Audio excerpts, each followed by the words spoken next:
মোস্তাফিজকে নিয়ে আইপিএলের নিলামে হয়েছে কারাকারি, পেয়েছেন ইতিহাসের সর্বোচ্চ দাম।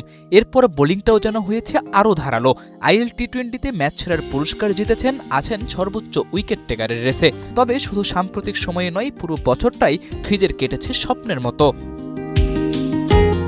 চলতি বছর একটা সময় সমীকরণ দাঁড়িয়েছিল এমন, মোস্তাফিজ খেললেই টি-20তে জিতে যায় বাংলাদেশ, আর দলে না থাকলেই টাইগারদের সঙ্গী হয় হার।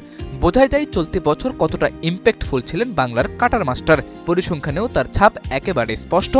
চলতি বছর এখন পর্যন্ত টি-20 ক্রিকেটে 41 ম্যাচে তুলেছেন 56 উইকেট।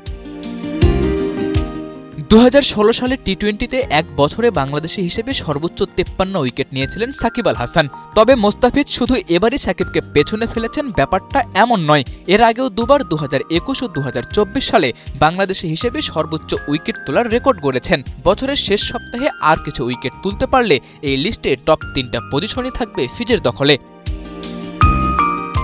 দ্য ফিজের একক আধিপত্যের এই রেকর্ডে এবছরই ভাগ বসিয়েছেন রিশাদ হোসেন। চলতি বছর টি-20তে এই লেগেও পেয়েছেন 56 উইকেট, তবে ম্যাচ খেলেছেন 46টা।